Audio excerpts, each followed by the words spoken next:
పార్వతీపురం మన్యం జిల్లాలోని దట్టమైన అటవీ ప్రాంతంలో మావోయిస్టుల ఆయుధ తయారీ కేంద్రాన్ని పోలీసులు గుర్తించారు. ఈ ఆయుధ తయారీ కేంద్రాన్ని భద్రతా దళాలు సీజ్ చేశాయి. పాచిపెంట మండలం కుంతాం బడేవలస పద్మాపురం గ్రామాలకు 3-4 కిలోమీటర్ల దూరంలో ఈ ప్రాంతాన్ని గుర్తించారు. ఎన్నికల నేపథ్యంలో ఒడిశాలోని సుంకి క్యాంప్ బీఎస్ఎఫ్ జవాన్లు ఏఓబీ అడవుల్లో గాలింపు చేపట్టారు. ఆ సమయంలో సరిహద్దు వద్ద సంచరిస్తున్న ఇద్దరిని వారు ప్రశ్నించారు. దీంతో ఆయుధ తయారీ కేంద్రం గురించి తెలిసింది. వెంటనే అక్కడికి చేరుకున్న జవాన్లు తుపాకీ తయారీకి వినియోగించే సామాగ్రిని స్వాధీనం చేసుకున్నారు. మరోవైపు ఏపీ పోలీసులు భద్రతను కట్టుదిట్టం చేశారు. ఏఓబీకి వెళ్లే పి కోనవలస, దండిగా, పద్మాపురం తదితర ప్రాంతాల్లో ముమ్మరంగా తనిఖీలు నిర్వహిస్తున్నారు.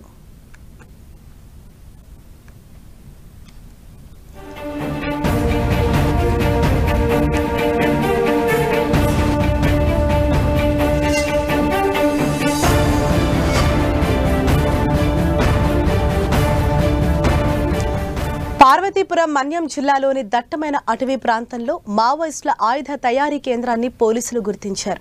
ఈ ఆయుధ తయారీ కేంద్రాన్ని భద్రతా దళాలు సీజ్ చేశాయి. పాచిపెంట మండలం కుంతాం బడేవలస పద్మాపురం గ్రామాలకు 3-4 కిలోమీటర్ల దూరంలో ఈ ప్రాంతాన్ని గుర్తించారు. ఎన్నికల నేపథ్యంలో ఒడిశాలోని సుంకి క్యాంప్ బీఎస్ఎఫ్ జవాన్లు ఏఓబీ అడవుల్లో గాలింపు చేపట్టారు.